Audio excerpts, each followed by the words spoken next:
리트리버와 떠나는 문화재 여행. 이번 달에는 고종과 순종의 능, 홍유릉 이야기를 준비했습니다. 리트리버와 함께 조선 왕조의 마지막 능으로 떠나볼까요? 왕왕!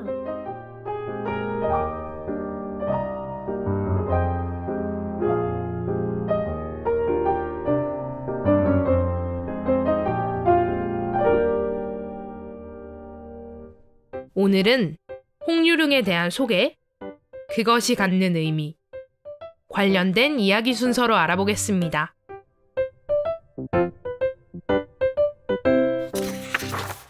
홍릉은 고종과 명성황후의 능이고 유릉은 순종과 순명황후, 순정황후의 능입니다. 홍유릉은 경기 남양주시 홍유릉로 352-1에 위치해 있습니다. 조선 왕릉은 18개의 지역에 총 40기가 있으며 2009년 모든 왕릉이 하나로 묶여 유네스코 세계문화유산에 등재됐습니다. 그 중에서도 홍릉과 유릉은 조선 왕조의 마지막을 장식하는 능입니다. 대한제국 선포라는 역사적 배경에 따라 기존의 조선 왕릉 형식에서 변형돼 새로운 대한제국의 황제릉으로 만들어졌습니다. 그럼 홍릉과 유릉의 모습을 자세히 살펴볼까요? 조선 왕릉은 진입공간, 제양공간, 능칭공간으로 나뉘어 구성되어 있으나 중심적인 시설 위주로 살펴보겠습니다. 홍릉과 유릉은 홍유릉이라고 칭해지며 같은 공간 내에 위치해 있지만 별도의 구역으로 구분되어 있습니다. 홍릉으로 가기 위해선 가장 먼저 홍살문을 지나 향어로와 침전을 거쳐야 합니다. 유릉도 같은 구성으로 되어 있습니다.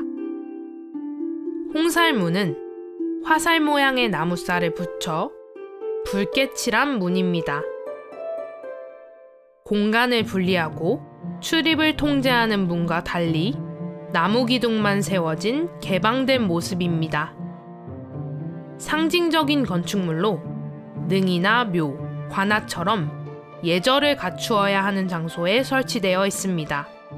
붉은색은 악기를 물리치고 화살은 나쁜 애군을 공격한다는 의미입니다.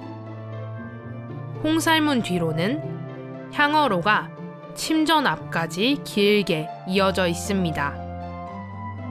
돌로 된 향어로는 제사를 지낼 때 향과 충문을 들고 다니는 향로, 제향을 드리는 임금이 걷는 어로로 나뉩니다. 단차가 있어 향로가 약간 더 높습니다. 기존의 조선 왕릉엔 왼쪽에 향로가, 오른쪽에 어로가 있는데요.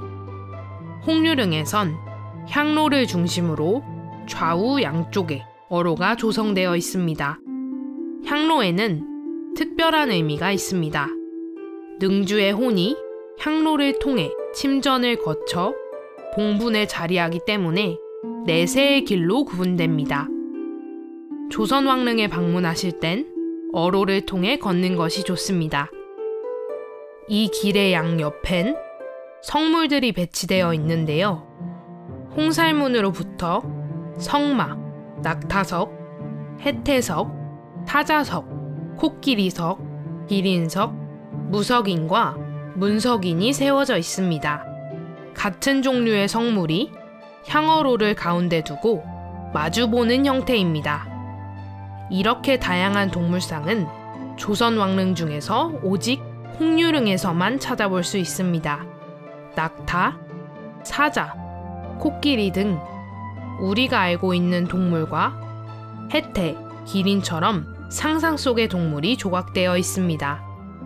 홍릉의 동물상은 현존하는 동물의 모습과 차이가 크지만 유릉의 동물상은 우리가 알고 있는 모습과 유사합니다. 상상 속의 동물, 해태와 기린은 화려한 문양의 가죽과 풍부한 이목구비로 표현되어 있습니다. 문석인과 무석인, 성마는 예로부터 조선 왕릉에 설치해온 성물입니다. 문석인은 관복을 입고 왕을 보좌하는 문인을 의미하고 무석인은 갑옷을 입고 왕을 호위하는 무인을 뜻합니다. 3m에 달하는 문석인과 무석인이 침전의 가장 가까이에서 홍유릉을 지키고 있습니다. 침전은 재앙을 지내는 공간입니다. 조선 왕릉에는 재앙 공간의 중심적인 건축물로 정자각 또는 침전이 설치되어 있습니다. 기존의 왕릉엔 주로 정자각이 있지만 홍유릉에는 새로운 형식의 침전이 있습니다. 정자각은 그 구조가 한자 고물의 정자와 비슷한 형태로 한글 모음 우자와 가깝습니다.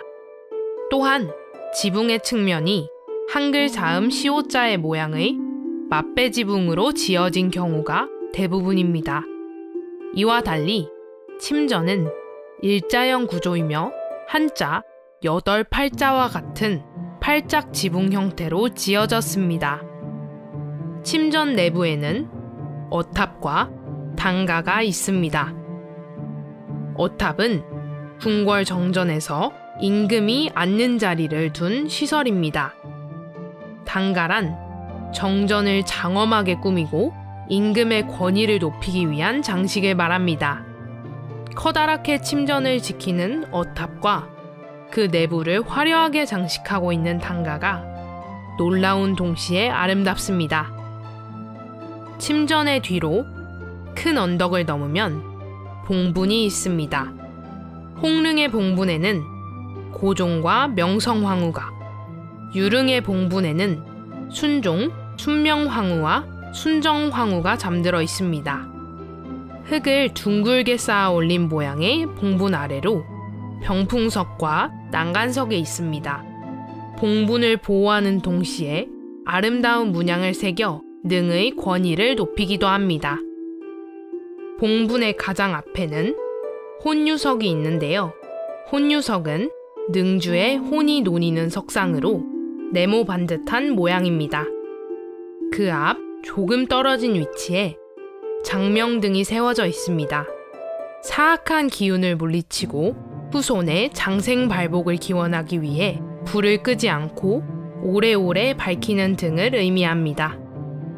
장명등의 받침대에는 새송이의 꽃과 길쭉한 잎사귀가 뻗은 풀꽃 문양이 새겨져 있습니다. 그 위에는 등불을 밝히는 사각형의 화사석, 그리고 팔짝지붕 기와 형태의 지붕돌이 있습니다. 봉분의 좌우에는 망주석이 하나씩 세워져 있습니다. 불을 붙인 긴 촛대 모양으로 멀리서도 묘를 알아볼 수 있도록 기능했습니다. 작은 범을 의미하는 상상의 동물 새우와 구름, 연꽃 문양이 새겨져 있습니다. 동쪽의 망주석부터 서쪽의 망주석까지는 곡장이 봉분의 뒤를 둘러싸고 있는데요. 곡장은 봉분을 보호하기 위한 나지막한 담입니다.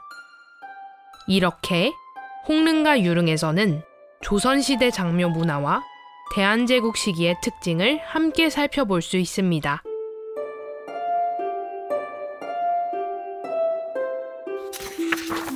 차례대로 홍릉과 유릉의 역사적 의미에 대해 알아볼까요? 먼저 홍릉은 조선의 26대 왕이자 대한제국 제1대 황제인 고종과 그의 부인인 명성황후의 무덤입니다. 1863년부터 1907년까지 재위했던 고종은 제국주의 열강의 침탈 야욕이 가속화되는 가운데 대내적으로는 아버지 흥선대원군과 아내 명성황후의 대립, 외척연합의 대립, 개화파와 수구파의 대립이 격화하는 어려운 시기를 헤쳐나가야 했던 왕입니다. 이러한 대립구조 사이에서 외교적 노력과 대한제국 수립 선포 등으로 자주권을 지키려 했습니다. 하지만 1905년 을사늑약 체결로 일본의 강요에 의해 퇴위했습니다. 그 후 1919년 1월 21일 67세에 승하하여 같은 해 3월 3일 남양주시 금곡동에 장을 지내고 능을 만들었습니다.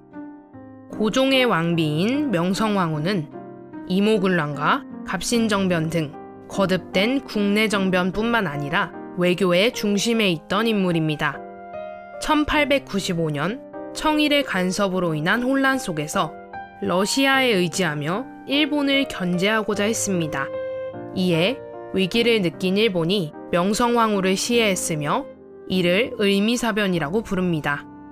같은 해 10월 28일 한성부 동부 인창방 청량리에 초장되었으나 풍수지리적으로 불길하다 하여 1919년 남양주에 있는 고종의 등에 합장되었습니다. 다음으로 유릉입니다.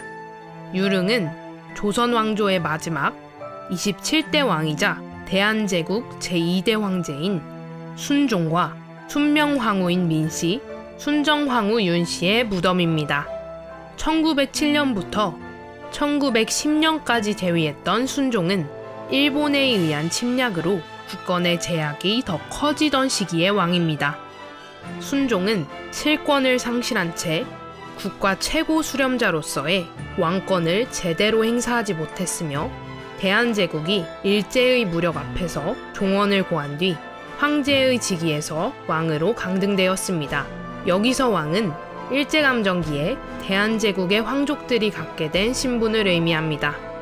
1926년 4월 25일 53세의 승하에 같은 해 남양주 금곡동 홍릉 기준 왼쪽 산줄기에 능이 만들어졌습니다. 순종의 왕비인 순명황후는 순종이 즉위하기 전인 1904년 숨져 양주 용마산 아래 언덕에 예장되었습니다.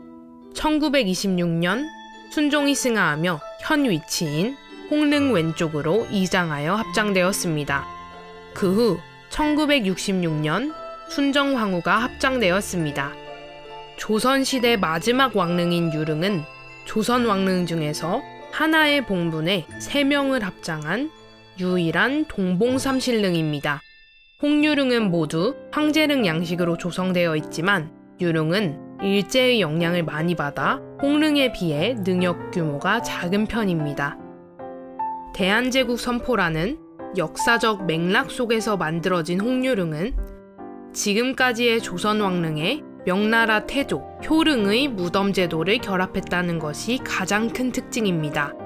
이런 대한제국 황제릉인 홍유릉은 조선 왕릉과 2가지의 큰 차이점이 있습니다.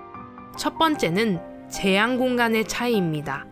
3칸으로 구성된 한글 모음 우자 형태의 건물인 정자각 대신 5칸의 일자형 침전을 만들었습니다.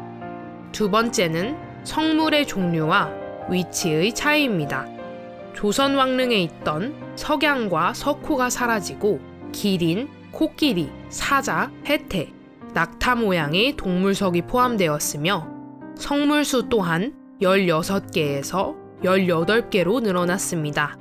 성물의 위치도 봉분 주변에서 침전 앞, 향허로 좌우에 배치했습니다. 홍유릉에 대해 알아보았다면 그에 얽힌 재미난 이야기를 들으러 가보실까요?